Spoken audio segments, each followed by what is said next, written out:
श्री अरविंद मीरा मु सुस्मिता महापात्र आज पाठ करने को जाऊँगी सावित्री महाकाव्य प्रथम खंड आदि पर्व चतुर्थ सर्ग रहस्यमय ज्ञान पृष्ठ नंबर 62।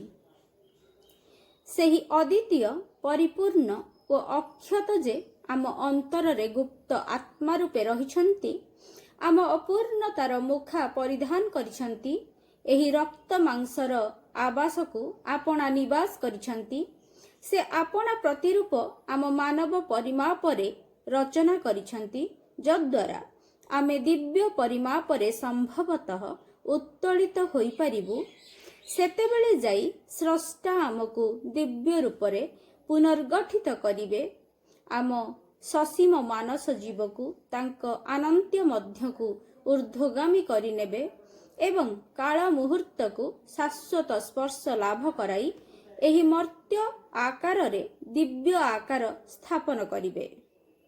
एही रूपांतर कार्य स्वर्ग निकटरे पृथ्वीर ऋण एक पारस्परिक ऋण बंधन मनुष्य को भगवानक सहित बांधि रखिछि। आमे परमेश्वरंक प्रकृति धारण करिबा से जेपरी आम प्रकृति धारण करिछंती आमे भागवत संतान एवं एपरिकी आमको तांक परी होई उठिबाकू हेबो। तांक मानव अंश आमे आमको दिव्यत्व लाभ करिबा लागि विकास प्राप्त हेबाकू हेबो। आम जीवन हेला एक विरोधाभास एवं तार चाबी हेले स्वयं भगवान।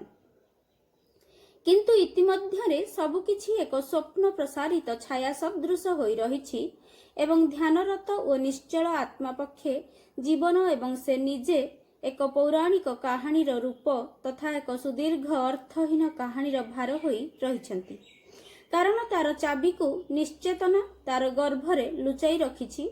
अव्यक्त भगवान मानव चेतनार धारणातीत सीमा प्रांतरे आच्छादित होई रहिछंती।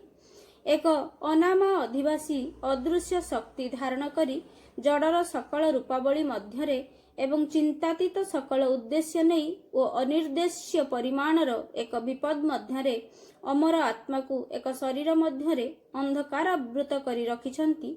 से हेउछंती सर्वशक्तिमान दुर्लक्ष्य प्रभाव। से बास करुथिबा रूप द्वारा अनुभूत होई बसी रहंती एवं आपना पराज्ञान को एक अनिश्चित मानस वृत्ति द्वारा आवृत करी रखंती। से आपना चिंता सृष्ट जगतरे एक भ्रमणकारी ऊर्ध्वरे तांकर थिबा सेही प्रज्ञा को एठारे सत्य और मिथ्यार आलोक और अंधकार रे खोजी पाइबा लागि घुरी बुलंती। जणे निजको भूली जीवा सदृश से एठारे निजको खोजंती सते जेपरी आपनार एक आंतर आलोक हराई देला परी खोजी बुलंती। एक विदेशी पथिक अजणा दृश्यावली मध्यरे घुरिला फेरिला परी से आगरु जानी नथिबा एक गृह को यात्रा करंती।